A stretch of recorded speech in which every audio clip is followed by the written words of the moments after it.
सत्यनारायण स्वामींकर जय हेउ आनंद एकबार हरि बोल। भक्त भगवानंकर प्रश्नोत्तर ठाकुरंकर अमृत लेखारु भक्त कहउछंती प्रश्न करुछंती भगवान को भगवान तार उत्तर दौरान भक्तर भाव रे भक्त कहूची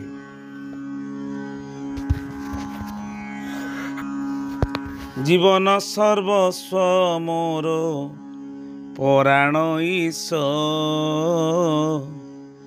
केउ कर्मे प्राण बंधु हुआ संतोष। हे जीवन सर्वस्व प्रभु प्राणर ईश्वर प्राणनाथ जगतर नाथ महाप्रभु केउ कर्म रे आपण संतोष हुंती। भक्त कहूची एक कथा भगवान कहले हृदय बसाए जे मोते भक्ति बळे सर्वदा मुलंबी थाए से भक्त गळे। हृदय रे मते जे भक्ति भाव रे बसाए मु से भक्तर हृदय रही तार गलारे लंबी थाए। केवल भक्ति अमूल्य रत्न। भक्त कहले कि परि हृदय तोते बांधी बिहरी विषया जंजाल मोते रहीची घेरी।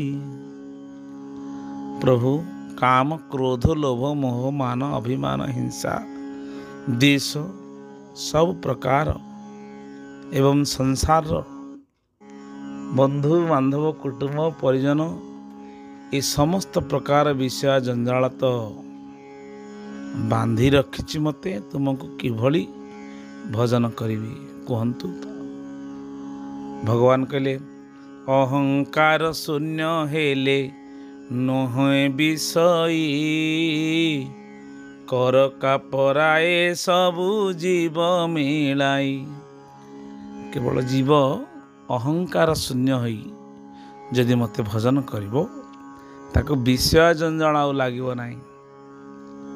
तो कर का अर्थात जितोले वर्षा हुए कर का पत्थर पड़े कुआ पत्थर जाओ कहती सी मिलला भाया मिलଯିव। विनम्रता आसीगले अहंकार शून्य हो तो भक्ति ता पाखरे जोड़ी हो तेबे आउ तार असुविधा किसी हे नहीं मते प्राप्त करने सरल मार्ग देखिपर। भक्त कहले अलगा हे बिकी परी विषय ठारू तुम्भे गुरु सबु शुणी भी तुम्भ ठारू। सबु समय तो प्रभु विषय लगी रही ताठार पुणी अलग हवा कहते किभली प्रभु ताठार अलग हबी। तेणुक प्रभु तुम्हें मोर पथ प्रदर्शक प्राणर ईश्वर हृदय ठाकुर एवं गुरु तुम्हें ही ये अधम दास को कहतु। भगवान कहले पंकिल जे परी पंकिल देहे जे परी न थाए पंक मोते सबु समर्पिले नाही कलंक। समर्पण सूत्र एक स्वतंत्र जदि मते समर्पण करिवो तो तते कौनसी माया लागिवो नाही। जेमती पंकिल पंक भितर थाए किंतु ता देहरे पंक लगे कारण सी निष्कलंक ही थाए। ठीक से भली मते सब समर्पण कले तो देहरे कलंक लगे से भगवान अर्जुन कहले सर्वधर्मं परित्यज्य मामेकं शरणं प्रज अहं तं सर्वपापेभ्यो मोक्षयिष्याम्यश्च। समस्त धर्म को त्याग करे सर्वधर्म परित्यज मामेक मोर चरण तले शरण पशिजा तथे कौन विषय जंजाल लगे ना। भक्त कहले समर्पण करी मु केउ सूत्र रे रमण प्रिय बुझाई दियंतु थरे। केउ सूत्र अच्छी से सूत्र रे मु आपन को समर्पण करी प्रभु। हे प्राण प्रियतम अभिन्न सुंदर मत टिके बुझाई दियंतु। भगवान कहले न भजी न खोजी मोते धर हृदय जहा देबु भुंजीबी परम सादरे। न भजी न खोजी मत केवल हृदय धर आउ जहाँ श्रद्धार देबु ताहाकु आनंद रे भुंजीबी। ठाकुर एक कथा कहले केते भजन करिबु शरीर चालुथिबा समय बल थिबा समय चल प्रचल थिबा समय तो भजन करिबु। अभजन रो जो तत्व सद्गुरु प्राप्त है तो यदि से सूत्र माध्यम रे समर्पण करिबु ताहाकु मु सादरे ग्रहण करिबि अति आनंदर सहित। भक्त कहले मशा कि बही पारिब हिमवंत को बिटपीर मणि कहीं जाने कांत को। प्रभु छोटिया मशाटी मु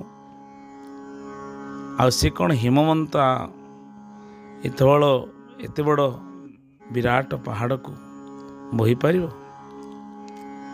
आउ बिटपीर मणि कौन ता स्वामी पाखरे केवे मन रखे। मु तो से भली जड़े क्षुद्र जीव आउ आपण को किभली भजन करी समर्पण करि पारिबी कहंतु। भगवान कहले नौका भितरे लुचि अछि सागर भावकु निकट मुही तोर आगर। संसार मध्य नौका चली ता मध्य पुणी सागर लुचि रही। एते एडिकी बड़ नौका भितर सागर लुचि रही किंतु भाव कले मु तोर आगरे पहुंच जीवी। ये होची गुरु तत्व प्राप्ति होते अनुभव करी बुझी हम। ठाकुर कहले भक्त कहले कुमुदिनी बंचई की न देखी जन्ह कि करिब कई अमावास्यार दिन।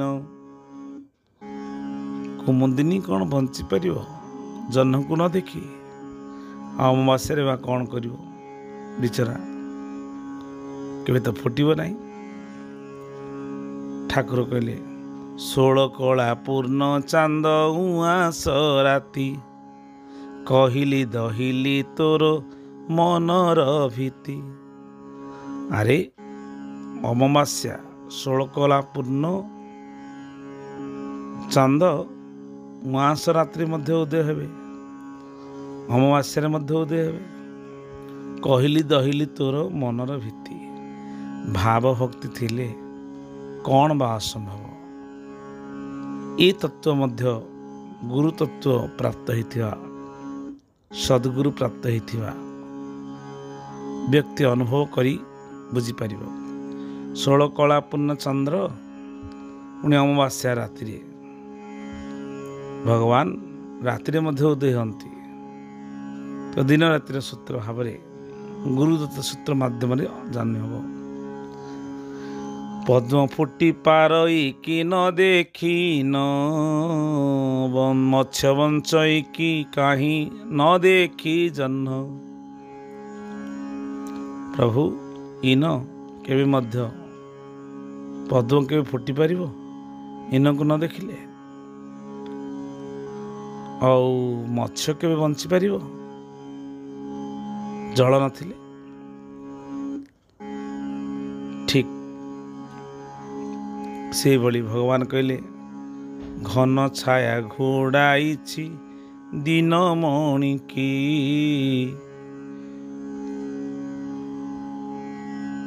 पचारुछ बंधु मोर केते जाणिकी। तो घन छाया कर देछि प्रभु चारिपटे घेरी रही। आपण जाशुणी मत केते पचारुछंती। घनर चारिपटे जितल कला बादल ढांकी जीव दिनमणि कण देखा जीवे।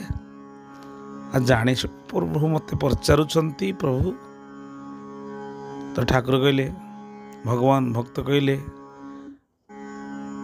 भगवान कहले घन छाया घोटी जाइछि। चारि पार्श्वर तले सूर्यंकर मेघ ढांकी दिए से कौन देखिपर सूर्य को। भक्त कहले घन घन जदि न वर्षिब चातक जीव कह दिन बंधु केउ परी रहिब। घन जदि न वर्षा हब चातक कौन जल पाइपर कारण चातक पक्षी वर्षा हेले ही अपेक्षा करिथाए से जल बिंदु को। दीनबंधु कहिल से किपरि बंचिब। भगवान कहले भूमि जले थिब जदि चातक मन जीव जीव जीवन जीव सुखे किंपा न वर्षिब घन। जदि मन थिब जदि चातकर भूमि जल रे से कौन पाइपर घन जल। भक्त कहले तुम्भ कृपा न होइले किछि हेब कि प्राण प्रियतम मोर कहिल देखी। आज्ञा हरिबोल हरिबोल हरिबोल। तुमर कृपा न होइले किछि हेब नाही। प्राण प्रियतम प्रभु कहतु तो मु बा कौन करी। अधम दास अनुदास जीवटीए। भगवान कहले रंगा धरे मंदे हसी कले सन्मत भाष्य विराम जहा कहिलु सत्य। प्रभु रंगाधर मंद मंद हस कहले ठीक कथा। मोर कृपा बिना किछि तो हेब नहीं। जानीगल जे समर्पण कण। तुम्हें जो समर्पण सब किछि करदेल तेबे भगवान को कृपा बिना किछि हेब नहीं। धन्यवाद। इथिला जीव परमर तत्व कथा एवं भक्त भगवान प्रश्न उत्तर। अंतरंग दास ही प्रभु चरण तले सेवा कार्पण्य भक्ति करथिले निश्चित प्रभुंकर कथा को बुझी निज जीवन को आनंदमय करिब। सत्यनारायण स्वामी की जय। आनंद एक बार हरि बोल।